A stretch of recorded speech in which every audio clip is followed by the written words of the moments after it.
সৌৰভ কষ্ট যাব লাগিবই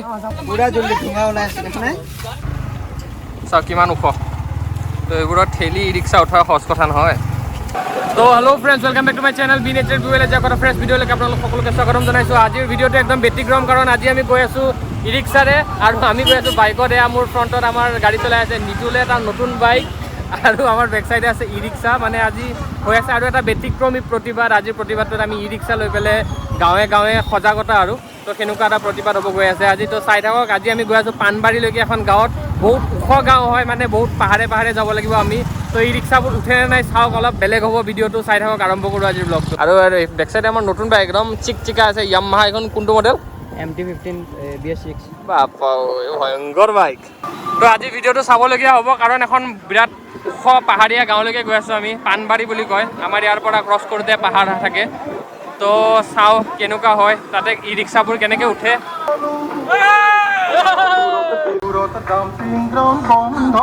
জীৱনত বেয়া সুখ পাইছা তুমি, হা?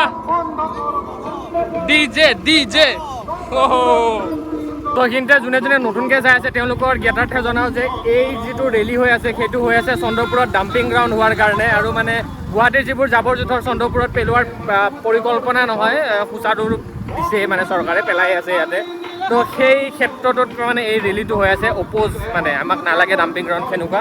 তো আগৰ ভিডিঅ'বোৰ চালে গম পাব, যোনে নতুনকৈ চাইছে তেওঁলোকৰ কাৰণে কৈছোঁ। তো পূৰা অফ ৰ'ডিং টাইপ ফিল হ'ব। ই ৰিক্সা কেনেকৈ উঠিব ঠিক নাই, আমি এনেকৈ এই ৰাস্তাটো দি পাহাৰে পাহাৰে যাম, উঠি যাম। তো এইটো হৈছে ৰবৰ ফেক্টৰী বুলি ক'ব পাৰে। আৰু গছৰ পৰা যোনটো ৰবৰ কালেক্ট কৰে, এইবোৰ চব ৰবৰ গছ, তাতে প্ৰচেছ হয় এই ঘৰটোত। তো সিহঁতক আমি ৰখি আছোঁ, ই ৰিক্সা এইখন উঠিব। এইটো আপটো এনেকুৱা, ওপৰলৈকে যাম আমি। এইফালে খুব কম গাড়ী চলে, পাণবাৰী মানুহখিনি গুৱাহাটীৰ লগত কানেক্ট কৰিব 2-3খন ট্ৰেকাৰে চলে। মানে আপোনালোকৰ আগত এটা ছিষ্টেম আছিল নহয়, গাড়ীবিলাক যে ধৰক 5টা বজাত এখন গাড়ী থাকে, 9টা বজাত এখন গাড়ী থাকে, সেই ছিষ্টেমটো ইয়াতে এতিয়াও চলে। ই ৰিক্সা এখন লৈ লওঁ নেকি? চাৰ্জ দি লে লাডাখ যাই পাম। লাডাখ যাম ই ৰিক্সা লৈ, চাৰ্জ দি মজা। কেইখন আহিছে? 9খনমান আহিছে। অঁ, কেইখনমান শ্ল' আহি আছে? 1500মান আছে আমাৰ আজি টোটেল। ওলাই আছে যাওক ই ৰিক্সাবিলাক। ডেট ঠেল মজা মজা মজা মজা। ভাৰ্গৱ ঠেলা ঠেলা ঠেলা ঠেলা। ফটো ওলাই যাব ইয়াৰ পৰা। চাওক ঠেলিব লগা হৈছে। সৌৰভ কষ্ট যাব লাগিবই, লক্ষ্যস্থান দূৰ আছে। আজি আমি ক'লৈকে যাম? আমি আজি চন্দ্ৰপুৰ হাইস্কুলৰ পৰা আমি আমাৰ যি পাণবাৰী গাঁও আছে চন্দ্ৰপুৰত, তালৈকে যাম। আচ্ছা। আৰু তোমাৰ ই ৰিক্সাখনৰ স্পেচিয়েলিটি, এজনী বাইদেউ চলাই আছে। বাইদেউ কি নাম? বঢ়িয়া, ই ৰিক্সা চলাই আছে আমাৰ বাইদেৱে। আজি সৌৰভে এখনত বহি আহিছিলে, এতিয়া অহাৰ কাৰণে ঠেলিব লগা হৈছে, উপায় নাই। মই বাইদেউৰ জীৱন সংগ্ৰামৰ বিষয়ে সুধিছোঁ আহোঁতে। বাইদেৱে যোৱা 6 মাহৰ পৰা ই ৰিক্সা চলাই নিজৰ পৰিয়ালটো পোহপাল দি আছে। তথাপিও আজিৰ দিনত বাইদেউ ওলাই আহিছে। চন্দ্ৰপুৰত ডাম্পিং গ্ৰাউণ্ড হ'লে যি ক্ষতিসাধন হ'ব, সেই ক্ষতিসাধন বাইদেউ উপলব্ধি কৰিছে। ৰাইজক সজাগতা বৃদ্ধিৰ উদ্দেশ্যে ওলাই আহিছে। আজিৰ দিনটোৰ ভাড়া লছ কৰি হ'লেও সংগ্ৰামত হেৰি দিছে নেকি? মজা। তো এতিয়া আমি আগলৈকে যাই আছোঁ। আগত আৰু ডাঙৰ ডাঙৰ আপ আছে, চাই থাকক, দেখাই যাম।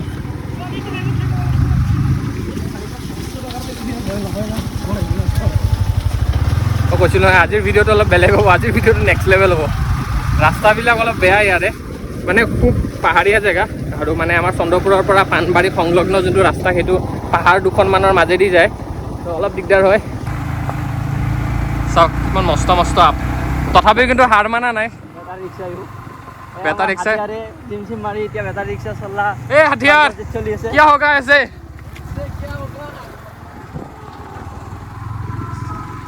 আন্দোলন কৰিমেই আমি, ঠেলিয়াই হ'লেও কৰিম।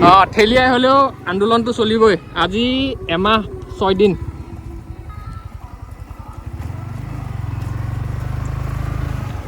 চাওক কিমান ওখ। তো এইবোৰত ঠেলি ই ৰিক্সা উঠোৱা সহজ কথা নহয়। আৰু বাইকৰে লাগি গৈছিল অলপ।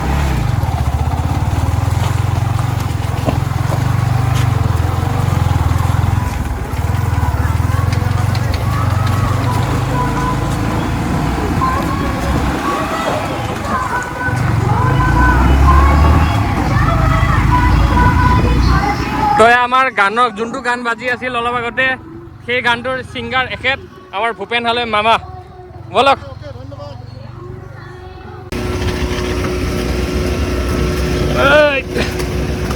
এইখনত ওজন বেছি আছে তো আমাৰ গাড়ী এখনত অলপ প্ৰব্লেম হৈছে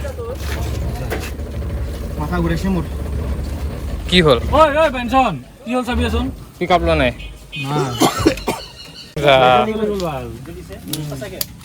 ধুঙা ওলাই আছে সঁচা কি মটৰ জ্বলি গ'ল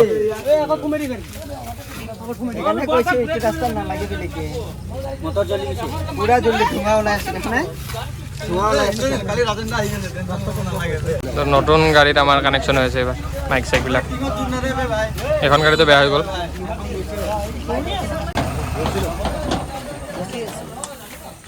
লাডাখত যাব নোৱাৰিম এতিয়া ই ৰিক্সা লৈ ন ইনকে নহ'ব এই মটৰটো যে জ্বলি এষ্টিমেটেড কিমান খৰচ হ'ব মোৰ যাব 10-7 এনেকুৱা যাব পাৰে আজি আন্দোলনৰ কাৰণে আহিছোঁ জয় অসম তো আমাৰ ল'ৰাৰ কথা শুনিলে যে ই ৰিক্সা বেয়া হ'লেও কথা নাই আন্দোলনটো মেইন তো জাষ্ট ক'লে যে 7,000 টকা তাৰ খৰচ হ'ব কিন্তু তথাপিও কথা নাই আন্দোলনটো মেইন তো তাৰ গাড়ী ইয়াতে ৰখাই পেলাই আমি আগুৱাই যাম এইখন ইয়াতে থৈ দিলে গাড়ীখন তো আমি আগুৱাই যাম আগত ৰাস্তা আৰু ডেঞ্জাৰ আছে আৰু বেয়া আছে আজি মানে ই ৰিক্সা নহয় আজি কিবা বেলেগ হৈ যাব এটা ৰাস্তাৰ মাজেদি নিজৰা ওলাই যায় পানী ওলাই যায় সেইকাৰণে দিগদাৰ হৈ যায় আলকাটাৰ ৰাস্তা বনাই লাভ নহ'ব ইয়াতে ইয়াতে চিমেণ্টেদি সেই কৰিব লাগিব আমাৰ গাড়ী হেভি আছে পাইলট মেইন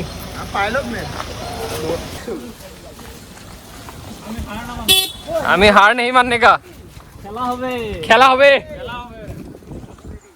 তো এই পাহাৰৰ পৰা হাতী নামে এইফালেদি হাতী নামে তো এই জেগাখিনিত আমি গধূলি হ'লে নাহোঁ অলপ ভয়ৰ কথা হৈ যায় মানে এতিয়াও এই জেগাবিলাকত এই হাতী হৰিণা এই বস্তুবিলাক এতিয়াও আছে এই চাইড দি হাতী নামে বুলি কয় আৰু নিজৰা চাওক ধুনীয়া লাগে আৰু পাহাৰৰ মাজত এনেকুৱা পথাৰ চাওক এই ভিউটো পাব এই ভিউটো চালিয়া আজি বতৰো ধুনীয়া হৈ আছে আহি ভাল লাগে না এহেঁতে আৰু যাবৰ পেলাই বুলি কি মাথা চাথা বেয়া হৈছে চৰকাৰৰ ডাষ্টবিন বনাব উঠছি এতে তো এয়া চাওক আৰম্ভণি হ'লে শেষ নহয় 5 টকা হাতখনো সমান লম্বা হ'ব না এইডাল দি কোবালি মাথা চাথা ভাঙি যাব 5 টকা 5 টকাত 1 হাত চকলেট পালি নেকি ঐ দুটা লৈছি 1 হাত চকলেট 5 টকা লৈ যাম তোক বিকি হবা কিমান মোৰ লগে লগে দৌৰি আগতে এটা কথা শুনিছিলোঁ সৰু বাচ্চাবিলাকক বোলে চকলেট দেখাই পেলাই কিডনেপ কৰে আমি আজি ছাগলী কিডনেপ কৰি চকলেট দেখাই চাওক বাই বাই নিজে কিডনেপ হ'ব বিচাৰিছে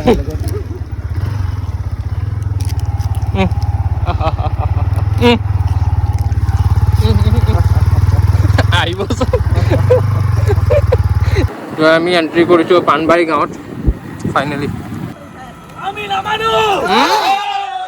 চাওক আপোনালোকে ঔ গছৰ ফুল মানুহে কয় ঔফুলীয়া এইটো ঔফুলীয়া ঔফুল এই ৰিক্সা ৰেলি আমাৰ আহি পাণবাৰী হাইস্কুলৰ সন্মুখত পাইছেহি আমি আৰু কিছুদিন যাবলগীয়া আছিল যদিও আমাৰ অকণমান গাড়ীসমূহৰ যান্ত্ৰিক বিজুতিৰ বাবে আমি আগলৈ যাব অকণমান দিগদাৰ হৈছে সেইকাৰণে ৰাইজৰ ওচৰত ক্ষমা বিচাৰিছোঁ আৰু ৰাইজৰ আজি আমি সঁহাৰি আৰু সহযোগ বিচাৰি আহিছোঁ চন্দ্ৰপুৰত যি ডাম্পিং লেণ্ডৰ বিৰুদ্ধে ধাৰাবাহিকভাৱে প্ৰতিবাদ চলি আছে তাৰ আজি এমাহ 6 দিন এই প্ৰতিবাদত চন্দ্ৰপুৰবাসীৰ লগত সমগ্ৰ অসমবাসীয়ে থিয় দিছে ই ৰিক্সা ৰেলি সফল কৰক ই ৰিক্সা ৰেলি সফল কৰক আম চামক ৰক্ষা কৰক চন্দ্ৰপুৰক ৰক্ষা কৰক ধন্যবাদ তো আজি আমাৰ কাৰ্যসূচী ইয়াতে প্ৰায় শেষ মানে আমি যাই আছোঁ এটা ৰিটাৰ্ণ হৈ আছোঁ আৰু এতিয়া হৈছে খাদ্য কাৰ্যসূচী মানে খাব লাগিব আমি চাই থাকক হা অঁ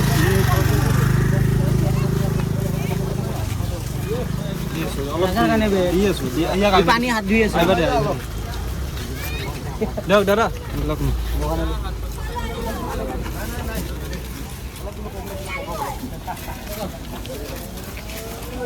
পানী খাব অলপ